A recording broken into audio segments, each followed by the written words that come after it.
In Revelation chapter 21, we talk about the heavenly city, which is the New Jerusalem. Makikita natin yan in Revelation chapter 21. And we talked about three things last time. The dimension of the city, which is, we saw that it's a perfect cube. 1,500 miles by 1,500 miles by 1,500 miles. So it's a 4-square city. And we talk about the description of the city also, that it is a holy city. It has pearly gates. It has street of gold, di ba? Napag-aralan natin. And also the foundations are made of precious stones, no? Na madami. And we also saw that within the lamp or the light there will be the Lamb of God, no? And the glory of God. So, wala siyang sun and moon, kasi yung mga yung sun and moon, yun kasi ay parang conduit or it is a means na magkaroon po tayo ng light ngayon. But sa heavenly city, makikita po natin that God will be the source of our light. There will be no night there. Wala na pong gabi, walang brown out. Diba? Lahat po ay maliwanag. And we also talk about the denial to the city. Na hindi po lahat ay makakarating po doon sa heavenly city. And we saw verses like verse 8 and also verse 27. And now, dito po sa text natin, Revelation chapter 22, the beginning word here is then. In other translations, the beginning word is end, meaning it's a continuation of Revelation chapter 21, because during that time po, wala naman po talagang division ang wala po mga chapters, wala mga divisions na doon. And we can see also that John, who was the writer of the book of Revelation and who was seeing the vision during that time, pinagpapatuloy lang niya kung anong nakita niya. So there's the description of the heavenly city. And in chapter 22 are the additional details of the heavenly city. Revelation chapter 22 verse 1 says, "And he showed me a river of the water of life, clear as crystal, coming from the throne of God and of the Lamb." Yun po ang sabi dito. And he, sino po yung he? It is not God. Sino po yung he? It was the angel. It was the angel in Revelation chapter 21. If you remember, Revelation chapter 21 verse 9, he refers to the angel, one of the 7 angels who had the 7 bowls full of the last plagues. If you remember, siya din po ito, na siya rin nagpakita kay John dito po sa vision na ito. And I would like to talk about the additional details of the heavenly city, or what we call heaven on earth. Nalilito yung iba kung ano ba talaga. Ang langit ba nasa taas? Bakit sinasabi dito parang nasa lupa? Di ba? Actually, it's heaven on earth. Kung papansinin ninyo, parang wala ng distinction between heaven and earth. Because doon po sa Revelation chapter 21, ang sabi niya, new heavens and new earth. At nakita rin natin na bumababa or bumaba yung heavenly city, which is the New Jerusalem, from heaven. Pero makikita natin that the tabernacle of God was coming down, meaning to say, tabernacle is where the presence of God is. And so, yung distinction or yung linya or yung division mula sa heaven at sa earth, nawala. Because the presence of God is coming down to the earth. Because if we remember, it's new heavens and new earth na po tayo. And so the first thing na makikita natin dito is the river of the water of life. Meron akong gustong ipakita sa inyo, Revelation chapter 21 verse 2. If you have your Bibles, please, para naman meron tayong exercise. Diba? Revelation chapter 21 verse 2, ang sabi po dito, "And I saw the holy city, New Jerusalem, coming down out of heaven from God. Yun po ang sabi, di ba? Tapos, dun po sa verse 1, kung papansinin ninyo, sabi niya, then I saw a new heaven and a new earth. For the first heaven and the first earth pass away. Anong kasunod dito?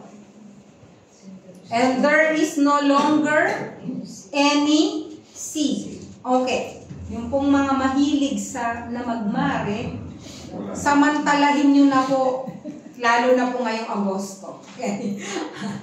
Kasi, ang sabi po sa new heaven and new earth, wala na pong sea. No? Yung iba dyan na mahilig mag-swimming, malulungkot. Pero yun po ang katotohanan. No? Walang sea. Pero, meron pong river. Diba? Kaya kung minsan ang tanong, bakit walang sea? Kung papansinin po ninyo, ano bang quality ng sea? It's salty. May salt. Bakit? Kasi ang salt po ay preservative. Diba? Ito pong salt, ang salt na ito ay nakakatulong para po sa mga nagdi-decay na mga bagay. Pero hindi na po kasi natin kailangan ito sa langit. Sa New Heavenly City. Bakit? Hindi mo na kailangan ng preservative kasi lahat po ay fresh. Lahat po ay bago. Pati air, pati lahat. Lahat po yan ay bago. Kaya nga dito, wala nang sea, pero meron po tayong river of the water of life clears as crystal. Nakakita na po ba kayo ng isang river na talagang kitang-kita mo kung ano ang nandun sa ilalim? Yun po kaya sinasabi na crystal clear. Pero actually, although may nakita na po tayo na river na malinaw talaga, wala pong katulad itong river of the water of life na tinutukoy dito sa Revelation chapter 22, wala po tayong makikitang kagaya nito. And ang sabi po dito sa verse 2, in the middle of its street, sabi niya, saan ka makakakita ng isang river na dumadaloy sa gitna ng daan? And if you remember, ano po ba ang daan sa Heavenly City? It's made of gold. Pero ang kakaiba po ay transparent ang gold. Kung paano pong nangyari yon, hindi natin alam. Only God knows. No? Pero ang sabi niya, dumadaloy po sa gitna mismo ng daan yung river na ito. No? Napakaganda siguro ng river na ito. No? And this river of the water of life was mentioned only 3 times in the Bible, particularly in the book of Revelation, Revelation chapter 21, verse 6. Ang sabi dun sa Revelation chapter 21, wait lang. Dun sa Revelation chapter 21, verse 6, then he said to me, it is done, I am the Alpha and the Omega, the beginning and the end. I will give to the one who thirsts from the spring of the water of life without cost. Libre. Okay? Sa lahat ng mga nauuhaw. Bibigay daw po niya ng libre mula sa spring of the water of life. And then in Revelation chapter 22 verse 1, nakalagay nga that the water of life is clear as crystal. No? And also in Revelation chapter 22, fast forward, verse 17, the Spirit and the bride say, come. And let the one who hears say, come. And let the one who is thirsty, again yung word na thirsty sa mga nauuhaw, come. Let the one who wishes take the water of life without cost. Libre na naman po ito. But there is a verse in the Old Testament, di ba? Binasa po kanina dun sa Isaiah, not Isaiah, but in Psalms chapter 46, verses 4 to 5. Ano ang sabi doon? It is a prophecy actually. Psalms 46, tignan po natin. Guhitan po ninyo sa inyong Bible. Psalms chapter 46.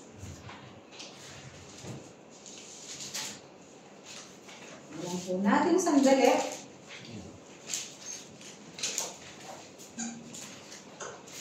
Psalms 46, verse 4. There is a river whose streams make glad the city of God. Where is the city of God? In the New Jerusalem. So there is a river. Nakita na agad ito ng writer. Diba? Because it was revealed to him by God. The holy dwelling places of the Most High. God is in the midst of her. She will not be moved. God will help her when morning dawns. So there is a river. Merong river na sinasabi po sa Bible. Okay? So, yun po yung additional detail na makikita po natin. The river of the water of life. And then, gusto ko po sana, hindi naman po mahirap, yung Genesis, lagyan nyo ng mark, at yung Revelation, lagyan nyo din ng mark. Para pwede nyo buksan. Okay? So, ito pong river, makikita nyo din po doon po sa Genesis. Okay? Makikita rin po natin yung word na river sa Genesis. Genesis chapter 2, verse 10. Sige, punta po tayo sa Genesis chapter 2, verse 10. Ang sabi po dito. Kung matatandaan po ninyo, sa Garden of Eden, walang sea. But there is a river. Ilang river? Okay. Originally, ilan ang river? Ibasahin nyo kasi. Genesis chapter 2, verse 10. Now, a river. One river. Now, a river flowed out of Eden to water the garden, and from there, it divided and became 4. Ayun. Iisa lang ito, but it flowed. Naging 4, nagsanga-sanga siya ng 4 para tubigan ang lahat. Ang galing ng Diyos, no? So ito, siya ang Diyos ang una pong naglagay ng kauna-unahang water system. Waterway, at irrigation system. Okay? So, ano yung 4 rivers na yun? Pishon, Gihon, Tigris, and Euphrates River. Of course, alam natin ang Euphrates River. No? Lagi natin. Pero hindi po tayo magpo-concentrate doon kasi hahaba tayo. But I just want to emphasize that even from the beginning, God knows that we need a river. Kasi pag sinabing river, nagfo-flow ito. Diba? It flows.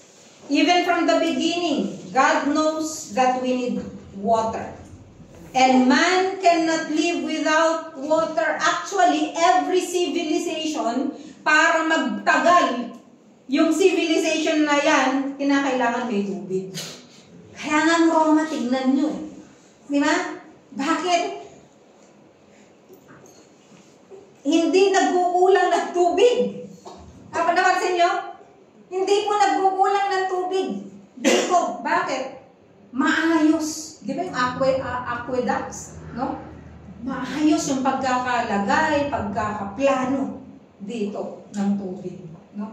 At kahit na nakikita natin na bakit yung poso, parang sayang naman ang tubig. Hindi sayang yung tubig. Diba? So, kailangan po ng tao ang tubig.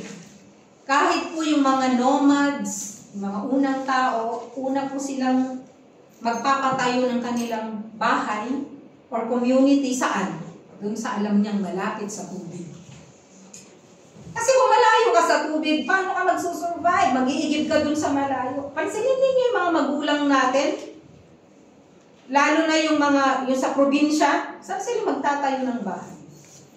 Doon sa malapit sa tubig. Yung alam niya na merong madaling pagkukuhanan ng tubig kasi nga napakahalaga po nito. No? Doon ulit sa Psalms chapter 42, gusto ko lang pong i-quote sa Old Testament, alam po natin ito. Sabi dito, as the deer pants for the streams of water. Sabi ng ibang translation, as the deer pants for the water brook, so my soul pants for you, O God. My soul thirsts for God, for the living God. Another text in the Old Testament is in Isaiah 55, verses 1 to 2. Ang sabi niya dito, Ho! Everyone who thirsts, come to the waters, without money, without cost. Libre na naman po ito. Sa Old Testament po yun, yung dalawang binasa natin. But in the New Testament, gusto ko pong mag-quote muli ng dalawang verses, dalawang magkahiwalay na passages from the Bible. In John chapter 4, verses 13 to 14, ano po ang matatandaan nyo sa John chapter 4? The Samaritan woman. Diba? The Samaritan woman. Jesus answered and said to her, everyone who drinks of this water, referring to the water coming from the well, no, will thirst again. Diba? Pag uminom ka ng tubig mamaya, nainitan ka, iinom ka na naman. Why?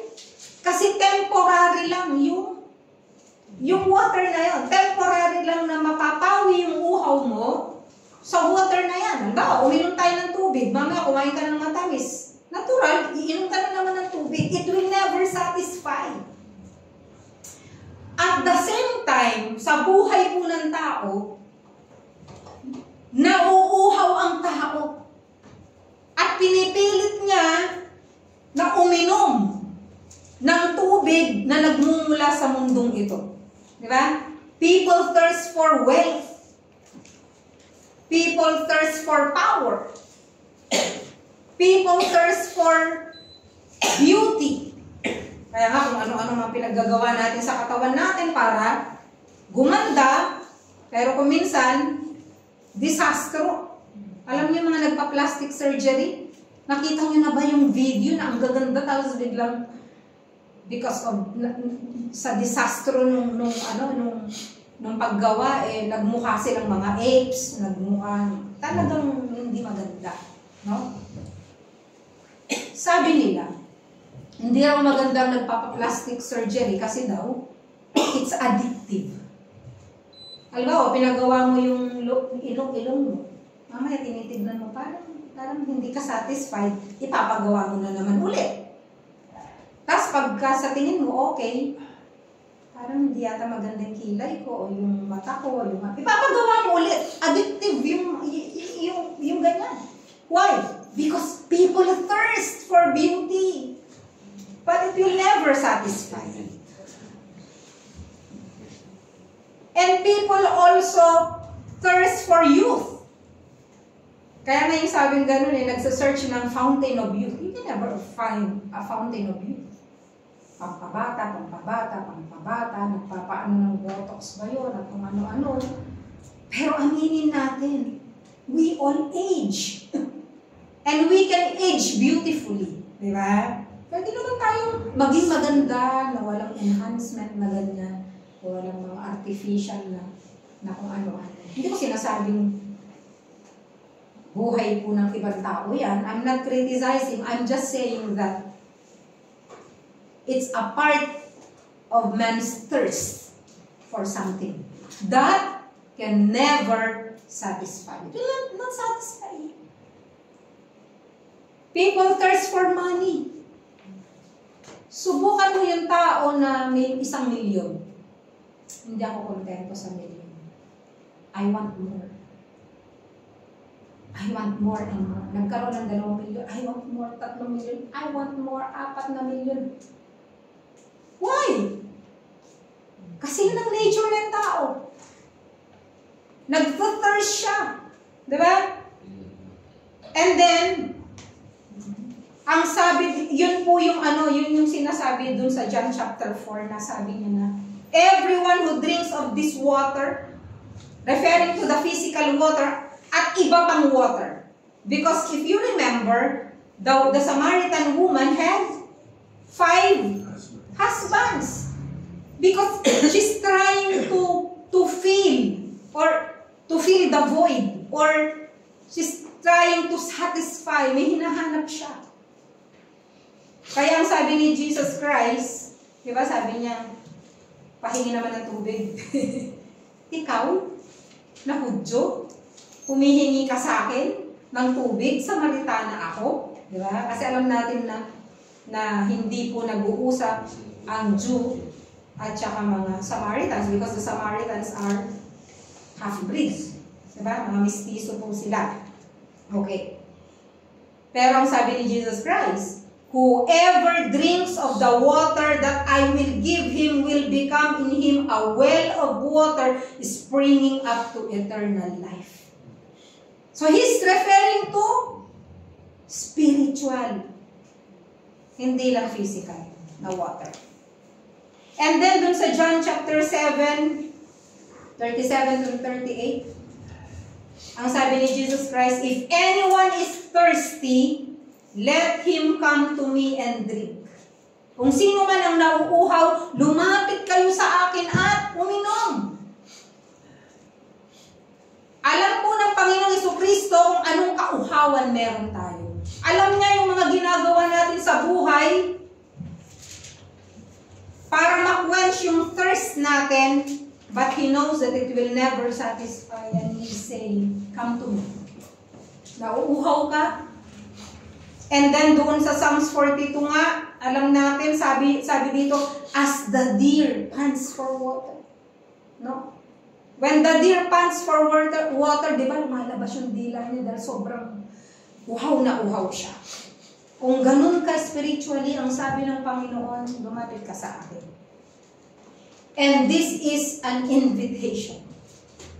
Ito po yung ino-offer ng Diyos mula noon hanggang ngayon, ino-offer ng Diyos yun sa lahat ng tao. And Revelation chapter 22 verses 1 to 2 is the reality.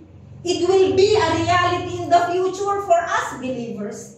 Sa lahat ng nag-responde, sa lahat ng nag-respond doon po sa invitation ng Panginoon, na lahat ng nauuhaw, lumapit kayo sa akin. Lahat po tayo na nag-respond because we believe in God and we believe in the Lord Jesus Christ, magkakaroon po ng reality ito. One day when we see God, it will become a reality. Crystal clear, pure river flowing from the throne of God. Diba? Down the middle of the street. And it will be drank by believers in heaven. Revelation 22, verse 17. And so I believe, iinom tayo doon. Dahil ba thirsty tayo? No, hindi na tayo mag-thirst. Just for enjoyment. Iinom ka just for enjoyment.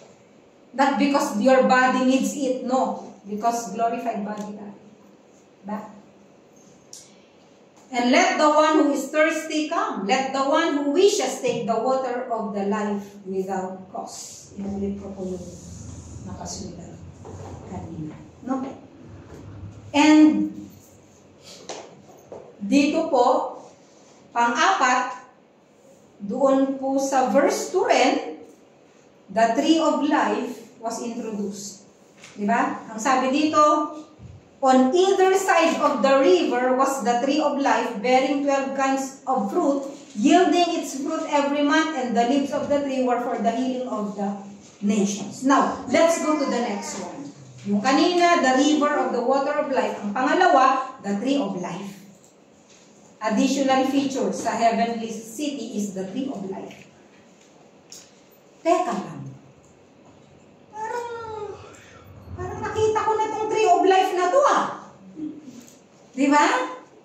Nasubukan nyo na po ba yung managinip kayo, tapos paggising nyo, parang napanaginipan ko na to. Di ba?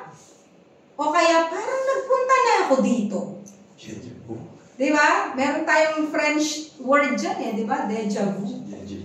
Di ba? Lahat tayong experience natin yun. Parang nandito na ako. Parang nakita ko na. Ganon din po, kahit sa Bible. Parang nabasa ko na to.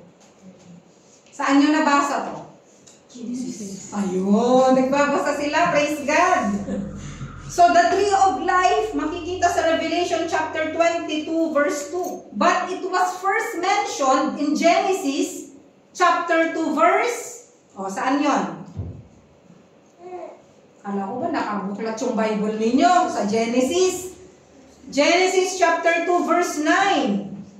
Saan? In the Garden of Eden. Praise the Lord. In the Garden of Eden, Genesis chapter 2 verse 9. Hindi natin lahat iisa-isahin ito. Gusto ko lang sabihin sa inyo na nandito ito originally.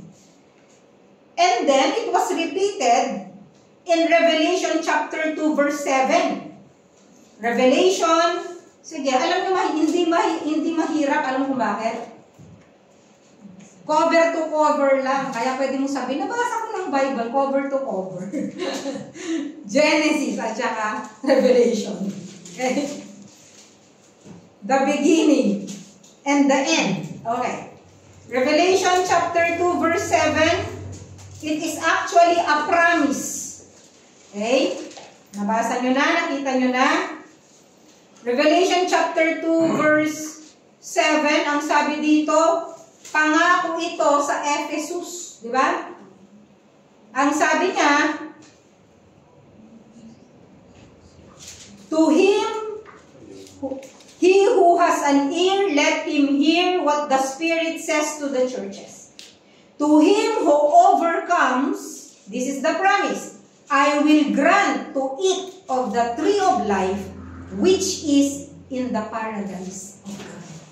You see, ginamit ulit yung word na paradise. Kasi pag sinabi mong paradise, you're referring to Eden, you're referring to the presence of God, you are referring doon sa lugar, di ba? Ang paradise kasi nung nandun si Adam at saka sa Eve, it is a place kung saan wala ka nang hahanapin pa. It is a place of bliss. It is a place where there's immortality. Immortal po sila. Okay? And made also from the image of God. And then, naulit sa Revelation 22 verse 2. And then, naulit na naman sa Revelation chapter 22 verse 14. Okay? Tignan nyo sa 14. Blessed are those who wash their robes so that they may have the right. Okay? Actually, it's a right. They will have the right to the tree of life. And may enter by the gates into the city. Pag nahugasan daw po ang robe, meaning you have the righteousness of Christ in you, you were washed by the blood of the Lamb, we have the right. Karapatan pala yun. We have the right to the tree of life. Why? John chapter 1 verse 12, to those who received the Lord Jesus Christ, to them gave them the right to become children of God. Karapatan din nyo kasi anak tayo ng Diyos. And so is the tree of life. Revelation chapter 22 verse 19. Punta tayo naman sa verse 19. Ang sabi dito, actually it's a warning, pero ang sabi niya dito, sa verse 19, and if anyone takes away from the words of the book of this prophecy, God will take away his part from the tree of life and from the holy city which are written in this book. And so,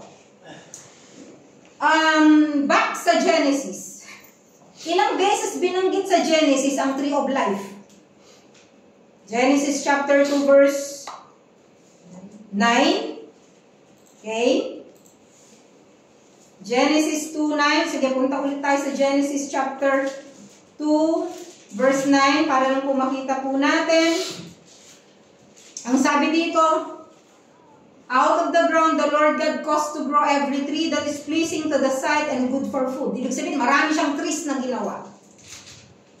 Kaya lang may emphasis, no? That the tree of life also in the midst of the garden. Ayan. So nakita natin yung tree of life doon sa Genesis chapter 2 verse 9. Tapos, saan ulit nakita ito? Genesis chapter 3 verse 22. During the fall. Okay? Alam natin kung anong nangyari sa kwento, hindi ko na uulitin. Pero, dun sa Genesis chapter 3 verse 22, ang sabi dito, "Then the Lord God said, Behold, the man has become like one of us." Capital U. Of course, we know that it's the Trinity. Okay? "Knowing good and evil, and now he might stretch out his hand, and takes also from the tree of life, and eat, and live forever." So, yan yung pangalawa. Yung pangatlo na verse, makikita natin sa verse 24. What's found in the verse 24? Ang sabi dito, "So he drove the man out, and at the east of the Garden of Eden, he stationed the cherubim and the flaming sword which turned every direction to guard the way to the tree of life." Ilang beses binanggit po? 3 times sa book of Genesis. And then, kung papansinin nyo sa book of Proverbs, may makikita kayo na 4 na phrases ng tree of life sa book of Proverbs. Di ba may reading tayo ngayon sa book of Proverbs? Kaya lang, hindi ito tumutukoy dun sa tree of life na nasa Genesis. Okay? Proverbs 3:18, ang sabi niya, "She is a tree of life." Yung she doon, it's referring to wisdom. Nabasa niyo yun, di ba?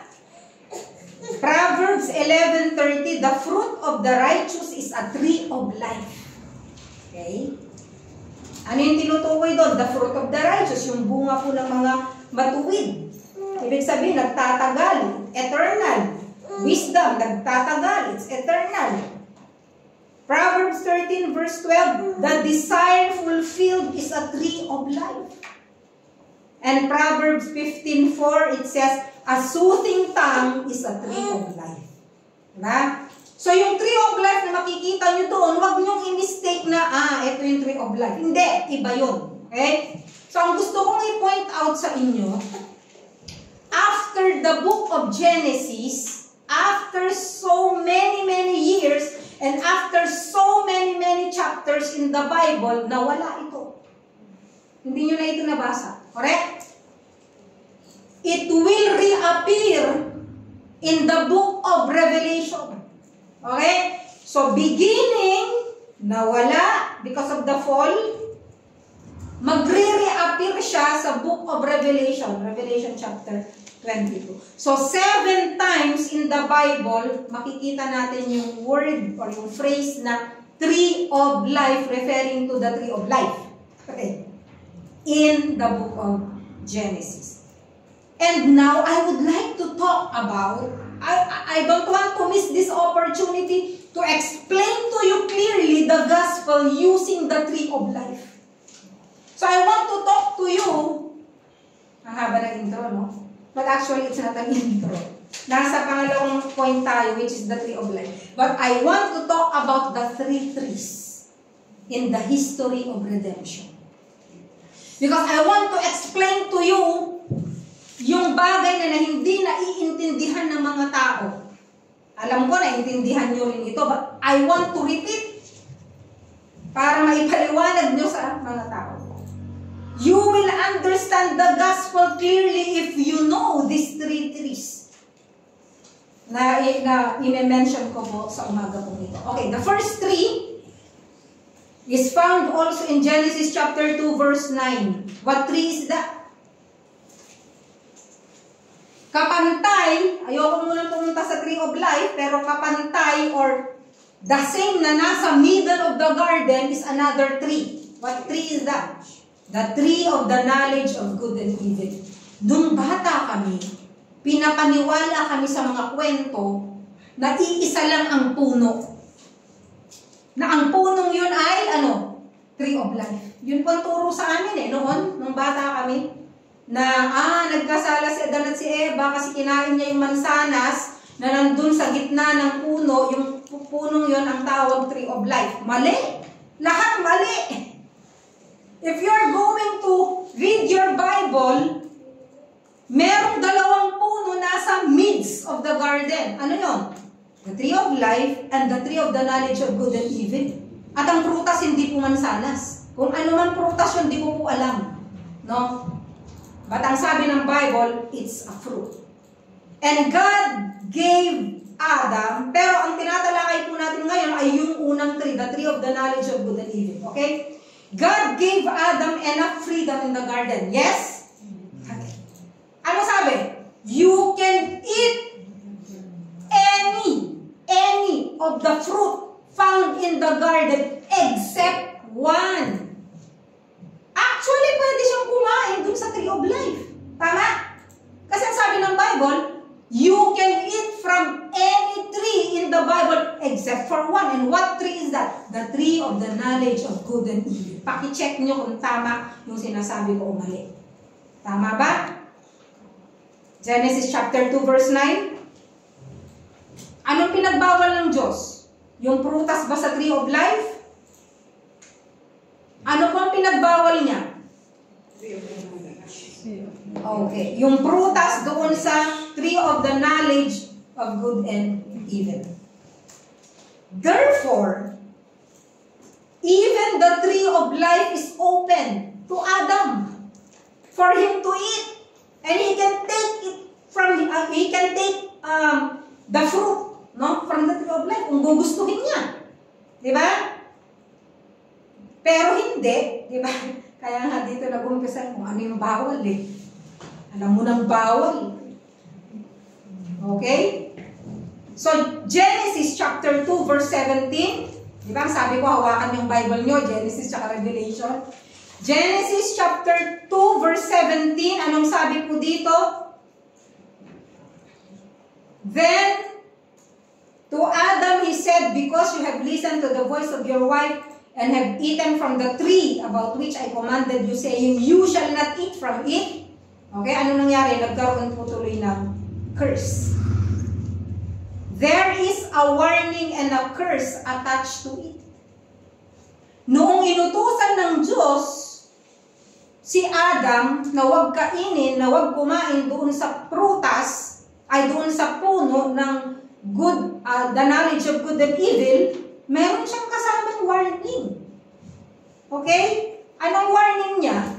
Sabi niya, kapag kumain ka nito, sabi niya, ano? You will surely die. Genesis chapter 2 verse 17. But from the tree of the knowledge of good and evil, you shall not eat. For in the day that you eat from it, you will surely die. Sigurado. Pero before that, anong sabi niya? The Lord God commanded the man, saying, from any tree of the garden, you may eat freely. Grabe! Kung ang puno 100, 99 lang. 99 sa'yo lahat. Isa lang ang wag. Di ba? Madamot ba ang Diyos? Hindi! One na nga lang sa Kanya. 99. Example ko lang, hindi ko sinabing 100 lang ang puno. Okay? Baka mamaya ma-quote nyo ako. Sabi ko ni Pastora, 100 ang puno. Hindi po totoo. Okay? In-example ko lang na isa lang ang pinagbabawal ko. For your own good. Hindi para sa akin. No? Sa puso ng Diyos gano'n.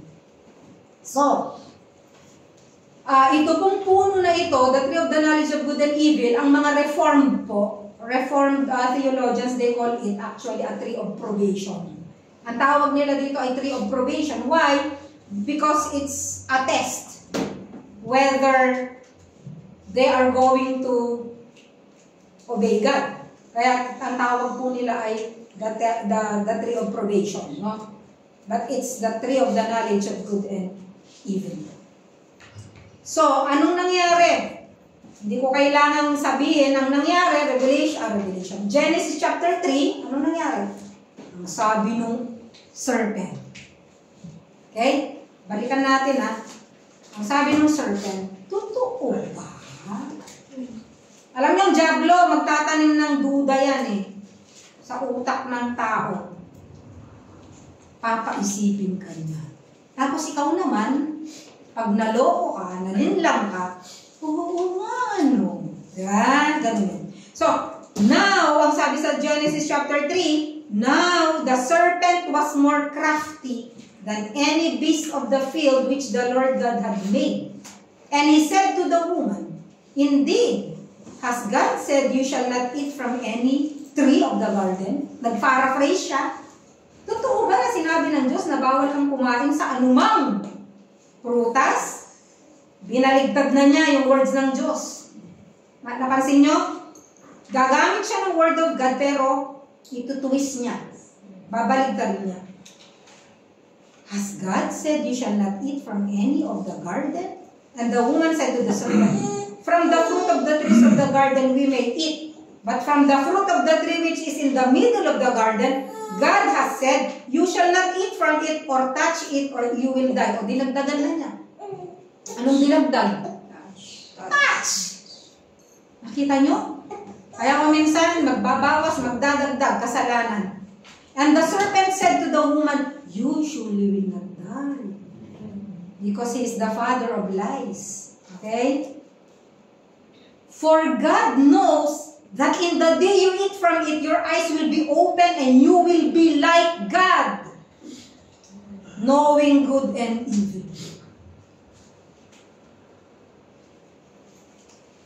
Ini-imply ng serpent dito, which is Satan na pumunta sa serpent, okay? Parang sinasabi niya kay Eve, pinagdadamutan kayo ng Diyos. Kasi alam ng Diyos, once na kinain mo ang prutas na yan, you will be like God. How many people today wants to be like God? Di ba? Okay, ayoko nang pagpatuloy. Basta yun lang yun. Yun ang punto doon. Mapapaiba ako eh. Pero ang tanong nyo na naman, saan galing yung serpent? Isaiah.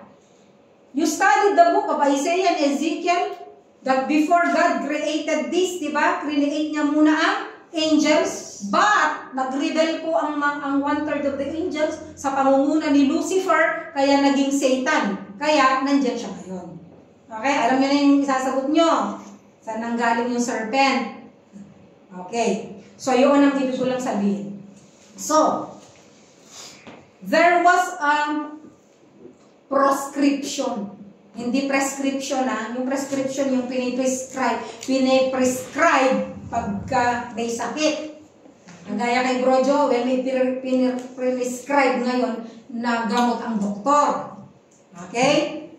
Pero, meron tayong tinatawag na proscription. Ano ibig sabihin nun?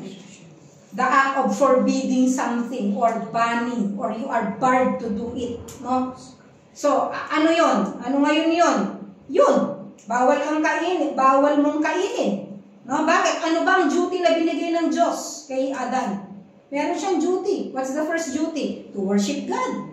To fellowship with God. Actually, yun ang ating reason but I create ng Diyos to fellowship with Him, to love Him, to serve Him. Pangalawa, to have dominion over all creation. Sabi niya, O Adan, ikaw na ang pinaka-boss dyan. Ikaw na magmamanage sa lahat ng yan. Kaya nga sabi ng Bible, di ba? Sino nagpangalan sa lahat ng hayop? Si Adan, napakatalino niya. Di ba? Sabi niya, ikaw, malapad ka, kaya ang pangalan mo, elepante. Ikaw, kasi ganyan yung bibig mo, manok ka. Okay. So, ibig sabihin, siya lahat ang nagpangalan nun. Yun ang sabi ng Bible sa Genesis. And he had to rule, to have dominion over all creation. Ano pa? To tend the garden. Alagaan niyang garden, di ba? Okay? Pag sinabi ng Diyos, alagaan, nagwo-work siya. Nag-work din. Sa Garden of Eden, nakala nyo sa paradise, nag-work doon.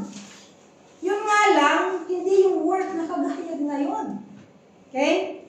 And to love his wife by guarding her heart. Bakit? Galing siya sa... Saan galing si Eva? Sa tadyang. Rib. Ano yung rib cage? Nandun ang puso. Diba? Spiritually. we have to love our wives and teach what is good. No? Amen. Ituro kung anong mabuti. Amen kayo lahat. Amen din. Okay. Kasi, kanino ba nagbilin ang Diyos? Nandun na ba si Eva? Ba't mo alam? Okay. Tama! Nagbilin siya kay Adan. Wala si Eva. Pagkatapos ng bilin na yun, doon palang create ng Diyos si Eva. Basahin niyo yung kwento dyan. Therefore, hindi naturuang mabuti, hindi Bible study ng lalaki ang babae. Kaya kung minsan nagkakamali ang babae, it's because hindi ginagawa ng lalaki yung inutos ng Diyos sa kanya.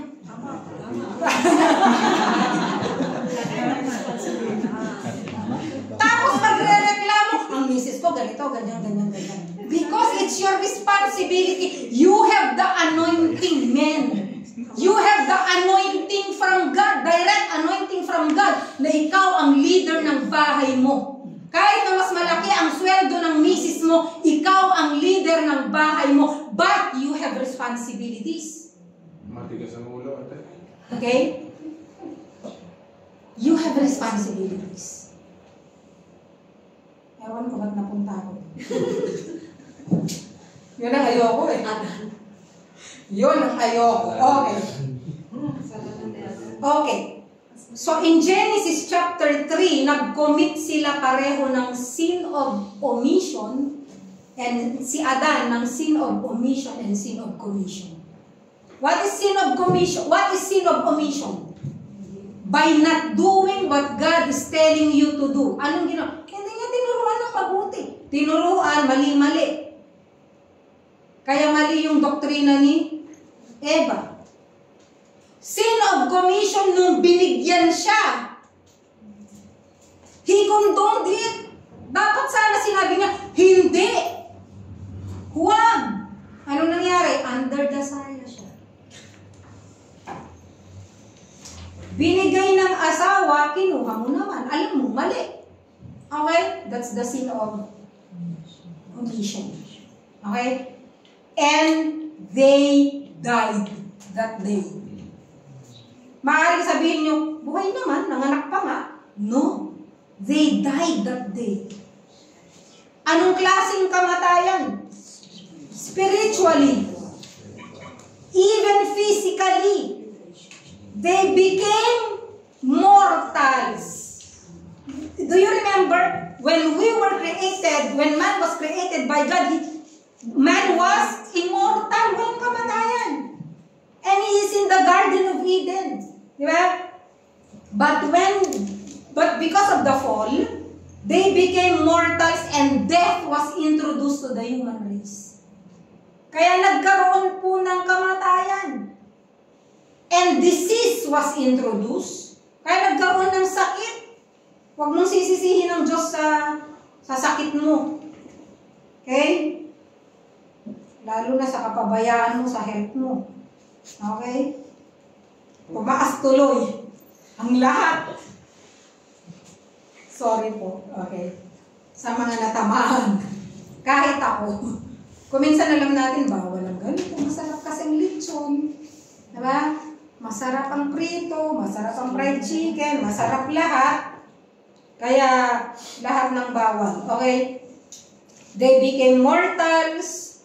And then, nagkaroon sila ng mga sakit. Ano pa? Ano pang nangyari? Tumanda sila. Diba? Actually, hindi tayo tatanda eh. Supposed to be, hindi tayo tatanda. Doon sa Garden of Eden, ang mukha... hindi ko pa kasi napipreach about our mortal bodies, no? Sa heaven. Pero actually, ganyan ka lang. Hindi ka natatanda. Pero dahil sa fall, tumanda ang tao. Nakalbo. Oo, tama. Okay. Their relationship with God also died. If you remember, kahalubilo lang nilang Diyos.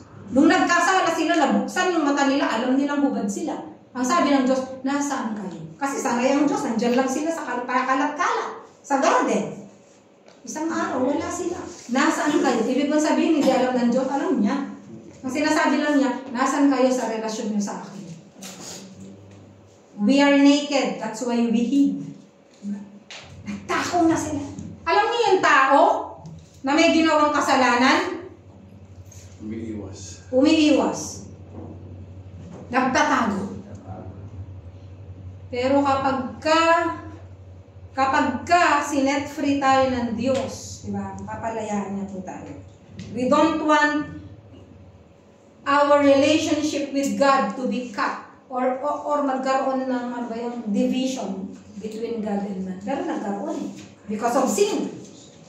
Their bodies became subject to disease, to aging, and eventually death. Romans chapter 5 verse 12. Biblical ba yun? Oo. Romans chapter 5 verse 12. Therefore, just as through one man sin entered into the world. Who is that one man? Adam. Because of one man, that is Adam, sin entered the world. Diba? And death, ang kabayaran ng kasalanan ay kamatayan. And death through sin, and so death is spread to all men because all have sinned. Romans 5:12. Sige, guhitan nyo yan, Bible nyo. Alam nyo, okay lang na guhit-guhitan yung Bible nyo para alam nyo nasan. Mas kaduda-duda yung Bible na sobrang linis. Ibig sabihin, hindi kayo nagbabasa. So God, balik na naman po tayo dun sa Genesis. God issued a threefold curse upon creation. Alam nyo ba na nag-issue ngayon ang Diyos ng threefold curse sa creation? Genesis chapter 3 verses 14 to 19. Ito yung curse, no? The devil was cursed, of course.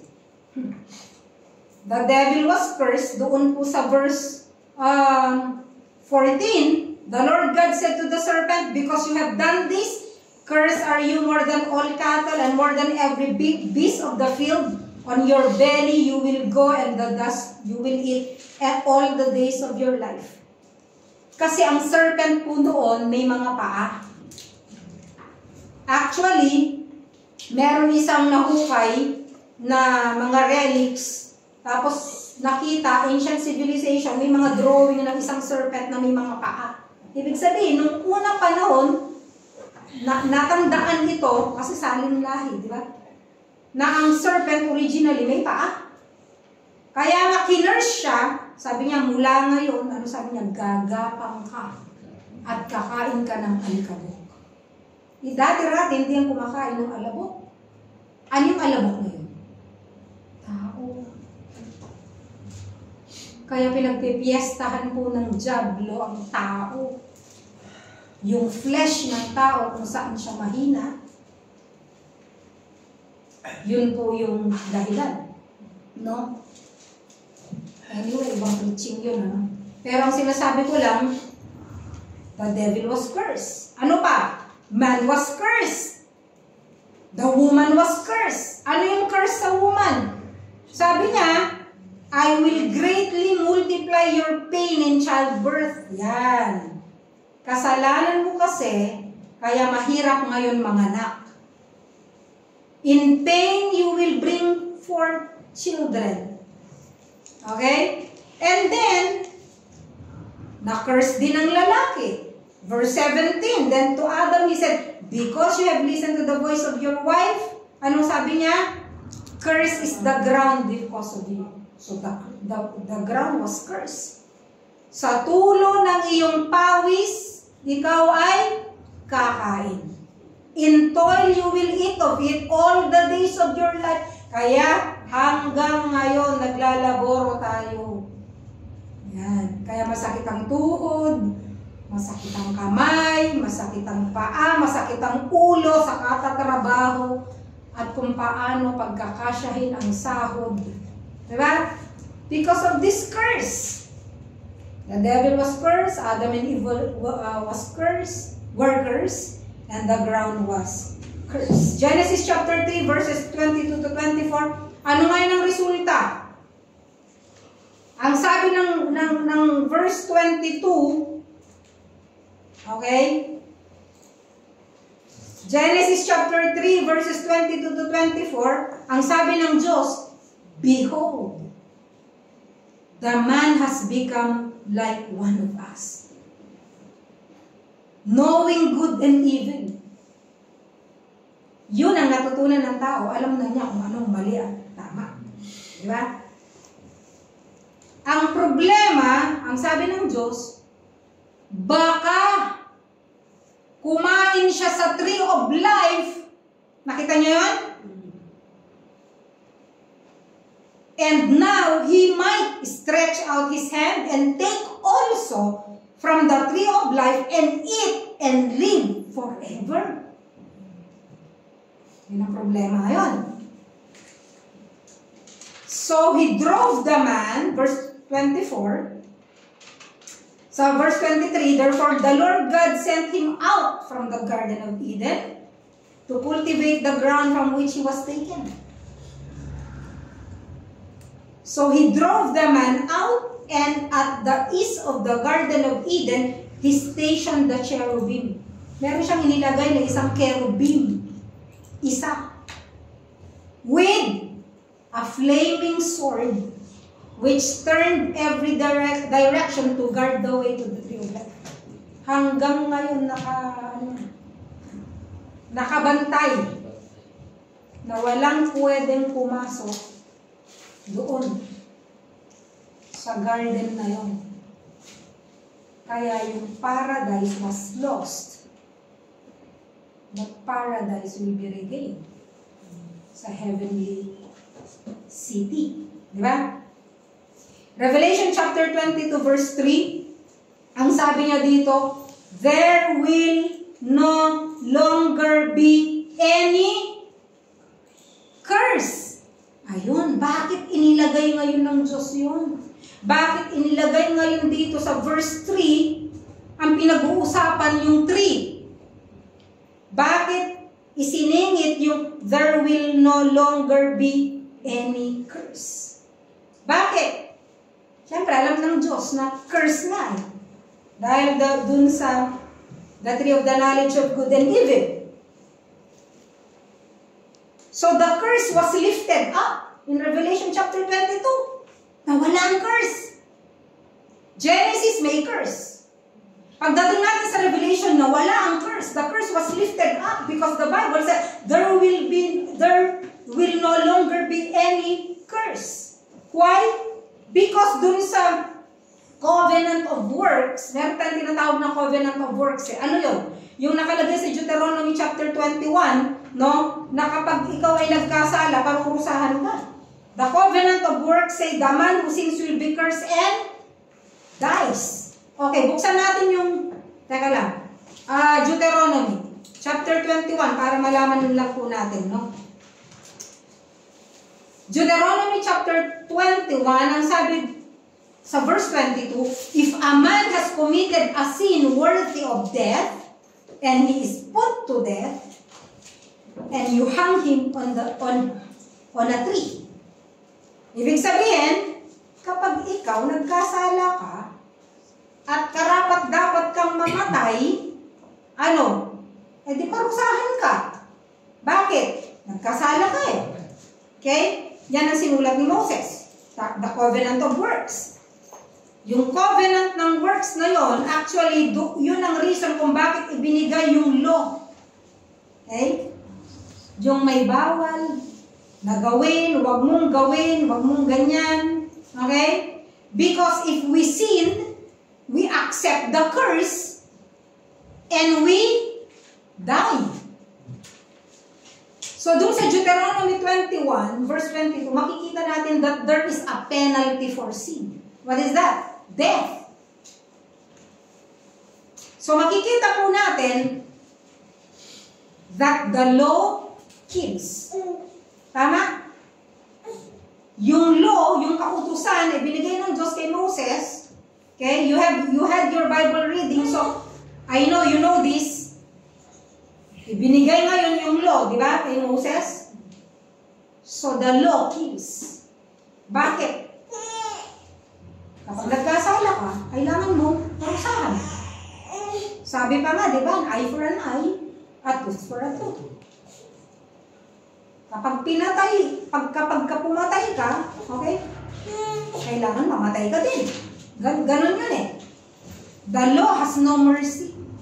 Kahit na umiiyak ka na dyan, pagka hinatulan ka ng hukuman, kahit na magdrama-drama ka, kung ano yung kinakailangan parusa sa'yo, kinakailangan panagutan mo. Di ba? It has no mercy. The law kills.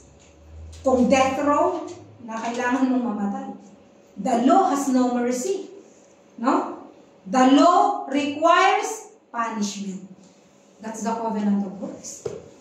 But, there is also a covenant of grace. There is a covenant of grace. Actually, sa Genesis, makikita pa rin natin yung proto-evangelium na yun. Yung kauna-unahan na promise ng Lord na magkakaroon ng someone who will crush the head of the serpent. Di ba? That's the first prophecy patungkol sa salvation na magkakaroon tayo through the work of the Lord Jesus Christ. And so, let's go to the second tree. What is the second tree? Okay? I would like to quote Galatians chapter 3 verse 13 because kinote po ito ni Apostle Paul referring to this second tree. Okay? Galatians chapter 3 verse 13. Anong sabi niya dito? Christ redeemed us from the curse of the law. So, merong curse ang law. Ano yung curse ng law? Walang mercy. May punishment. Okay? Pero ang sabi ng Bible, okay, actually, Paul is taking us to Deuteronomy chapter 21, and he applies this specifically to the death of the Lord Jesus Christ on the cross. Sabi niya, Christ redeemed us from the curse of the law, having become a curse for us. For it is written, nasusulat, sabi niya, curse is everyone who hangs on a tree. And he was quoting from the book of Deuteronomy chapter 21 verse 22. Ang sabi dito, if a man has committed a sin worthy of death, and he is put to death, and you hang him on a tree, his corpse shall not hang all night on the tree. But you shall surely bury him on the same day, for he who is hanged is a curse of God, so that you do not defile your land, which the Lord your God gives you as an inheritance. And another quotation is from Acts chapter 13, verse 29. Ito po ay sinabi ni Apostle Peter when he was preaching to the crowd. Ang sabi niya, and though they found no ground for putting him to death, sa verse 28, ang sabi niya, they asked Pilate that he be executed, kahit na wala siyang kasalanan. Di ba? When they had carried out all that was written concerning him, they took him down from the cross and laid him in a tomb. Actually, nakaprophesy ito doon sa Psalms chapter 22, verses 14 to 18. The prophecy on Jesus concerning his crucifixion. So the curse in Genesis was lifted up, okay, because the uncursable one, that is the Lord Jesus Christ, was made a curse for us. Sabi ng Galatians chapter 3 verse 13. Nakukuha niyo po yun. Yung curse na yun, ang nagdala po sa Panginoon Jesucristo sa krus, because Deuteronomy chapter 21 verse 22 says to verse 23 that curse is the one who is hung on the tree. Naging curse si Jesus Christ para sa ganoon tayo para po mawala yung curse na yun. And so the second tree is the curse tree, which is the cross. Do you understand? Sana makita nyo ito sa spirit po ninyo. No? Para maintindihan po ninyo that Jesus repealed the curse by the second tree, by the cross. No? And now let's go to the third tree, which is found in Revelation chapter 22, verse 2. Eto pong maganda. The third tree is the tree of life. Okay? This will be in the future. Makikita natin ito sa future. Diba? How can be the tree of life in the book of Genesis be again in the book of Revelation, chapter 22? Of course, God has the ability to preserve that tree. It is the tree of life. It is a life-giving tree. Diba? Actually, the reason, ito pong nakikita nyo bang reason kung bakit kailangang paalisin ng Diyos? Why is it that God has banished Adam and Eve from the Garden of Eden? Bakit? Kasi baka kumain siya ng tree of life. Ng prutas ng tree of life. Why? In his eternal or immortal state, nagkasala siya. Kumain muna siya dun sa tree of the good of the knowledge of good and evil. Ang sabi ng Diyos, paano yan? Kung pagkatapos siyang kumain at nagkasala siya, ay kakain siya sa tree of life. What will happen? In his sinful state, it will be forever. It will be for eternity. At makakaranas ang tao ng eternity or eternal agony, suffering, and curse. And he will not be redeemable. Okay? That's why in His grace and mercy, nagkaroon tayo ng lifespan para sa ganoon, yung lifespan na to, it will be the chance for us to repent from our sins and to receive the Lord Jesus Christ into our lives as our personal Lord and Savior. That's the reason. It's still because of the love of God. It's still because of the grace of God na pinalayas niya ang tao from the Garden of Eden. Tandaan po natin yun. So, yung kaparusahan na yon, yung curse na yon, andun pa din ang love and mercy ng Diyos. And then, let's go to Genesis chapter, Revelation chapter 22. Ang sabi sa verse 2, in the middle of its street, andun yung tubig. Tapos, ang sabi niya, eto, hindi ko maintindihan. On either side of the river, okay, napipicture niyo po ba? May daan. Yung daan transparent na golden street. Sa gitna nun, from the throne of God, nagfo-flow yung river of the waters of life. At ang sabi niya, the tree of life daw is nasa magkabila ng nagigets niyo? Nasa magkabila ng river yung tree of life. Paano nangyari yun? Hindi ba isa lang ang tree of life? Naisip niyo ba yun?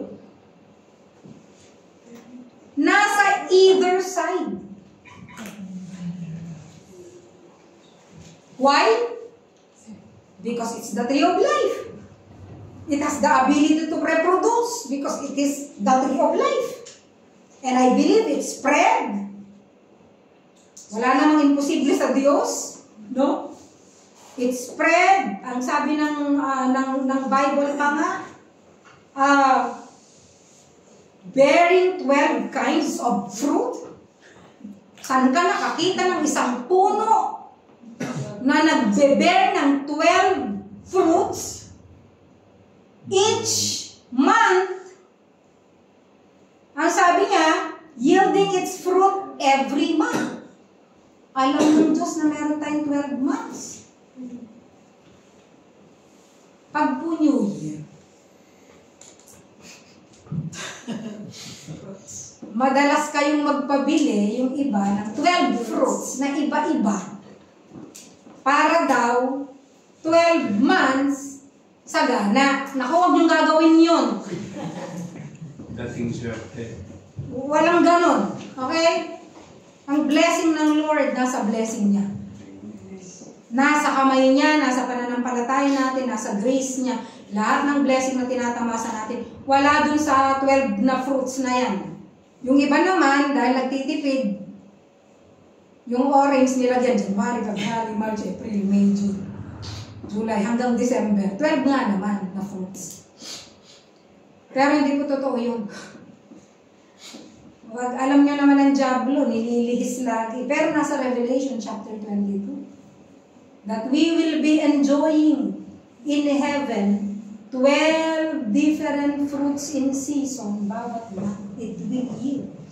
So, the good news is, kakain tayo sa langit. Not to sustain the body. Because we have glorified body. Kagaya ng sinabi ko, for enjoyment. For enjoyment. We will eat. Ang maganda pa nun, wala nang calories sa langit. Wala nang cholesterol sa langit. Our bodies will be changed. Diba? Our bodies will be changed. Diba? At magiging immortal po tayo. Okay? So, yun po yung katangian ng tree. And then, the leaves. Meron siyang leaves. Sabi niya, and the leaves of the tree were for the healing of the nations. Ibig ba sabihin, magkakaroon tayo ng sakit sa langit? No. It's more like a supplement. Okay? Therapeutic. Yun yung translation niya sa Greek, di ba? Therapia. Parang ganun. So, hindi ibig sabihin na magkakasakit tayo doon. No. Okay. So, ngayon, ito po yung ma-enjoy natin, no? The first tree brings the curse. The second tree lifts the curse. And the third tree is a beautiful, abundant picture of God's life-giving offer in the gospel. Kaya nga sabi ng Revelation 22 verse 14, blessed are those who wash their robes so that they have the right to the tree of life and may enter by the gates into the city. So, yun po ang makikita po natin na additional na feature sa langit. Una, there's the river of the water of life. Pangalawa, the tree of life. Ano pang pangatlo? Okay, madalian na lang, 5 minutes. Anong pangatlo? Anong mapapansin po ninyo sa Revelation chapter 22? Na inuulit din sa Revelation chapter 21. Light. God will be our light. No? So, maliwanag po sa langit, sa heavenly city. Verse 5, and there will no longer be any night, wala nang gabi, and they will not have need of the light of a lamp nor the light of the sun, because the Lord God will illumine them, and they will reign forever and ever. Wala na. Wala nang ano yun, wala nang dilim. Puro lahat ay liwanag. At makikita din po natin yan doon sa Revelation chapter 21, no? About God as the light. Ano pa po? Bukod sa wala ng curse, no? Wala ng sin. There will be no more mourning. Wala na pong pagdurusa because no more death. Wala na po tayo, wala nang kamatayan, no? Kaya nga po, tayo, kung nakakakilala na po tayo sa Panginoon, let us guard this salvation. Pahalagahan natin yung salvation na to. And we have to share this salvation dun po sa hindi pa po nakakakilala sa Panginoon. Alam niyo po, may nakita ako sa reel, nalungkot ako. Nang sabi niya dun sa reel na yun, yung vlogger na yun, pinakita niya po yung sarili, yung babae, American, sabi niya, just let us go to heaven. Sabi niya, in behalf of all the heathens, just let us go to heaven. Alam mo yun? Hindi niya alam ang sinasabi niya. Hindi alam ng tao yung ginagawa niya sa buhay niya. Kaya nakakaawa sila. Because there is a head.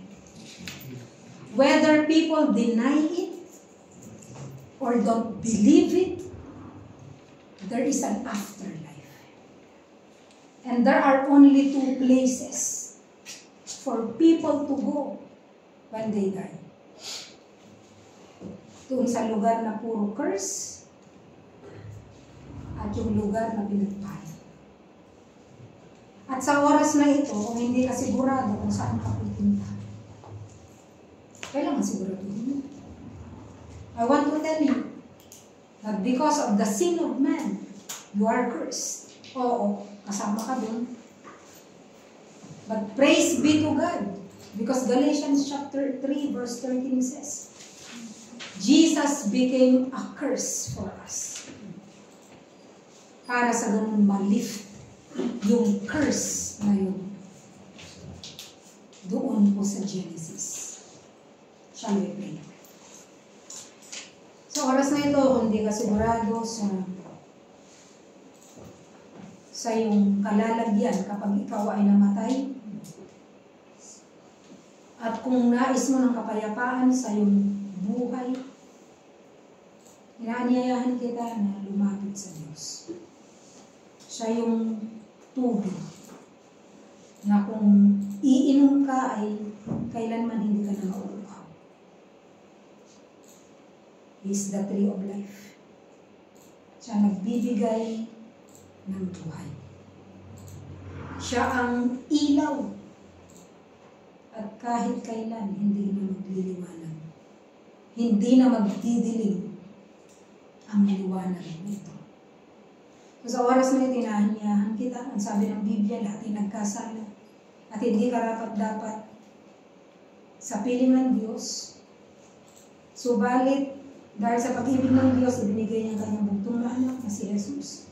At ang sabi po ng Biblia sa John chapter 3 verse 16, sapagkat ganon na lamang ang pag-ibig ng Diyos sa sanglibutan, kaya ibinigay niya ang kanyang bugtong na anak na sino man ang manampalataya sa kanya hindi mapahamak, kundi magkaroon ng buhay na walang hanggan. Sa oras na ito, na inaanyayahan kita na manalangin ng isang panalangin na may pagsisisi at pagtanggap upang sa ganoon ikaw ay patawarin ng Diyos kung totoo kang nagsisisi sa iyong kasalanan at magkakaroon ka ng karapatan doon sa tree of life na kanyang pinangako. Etong panalangin.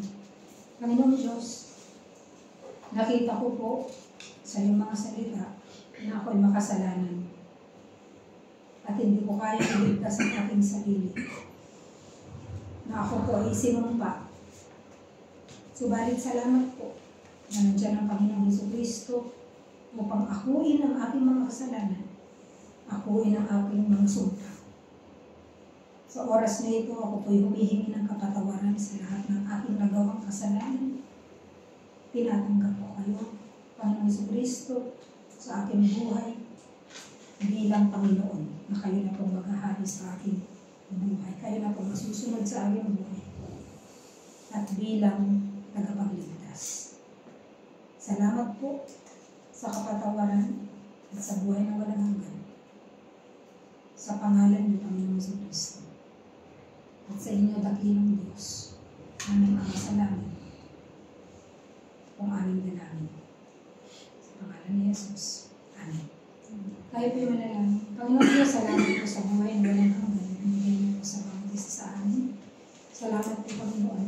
Natutulungan niyo po kami na bagamat narito po kami sa sanlibutan na ito na makasalanan, tutulungan niyo po kami, i-preserve niyo po kami, at ilayo niyo po kami sa anumang tukso, anuman pong gawain ng kaaway sa buhay namin upang kami po ay mawasag. Salamat po sa inyong pag-ibig, sa inyong biyaya sa pangalan ni Jesus. Amen.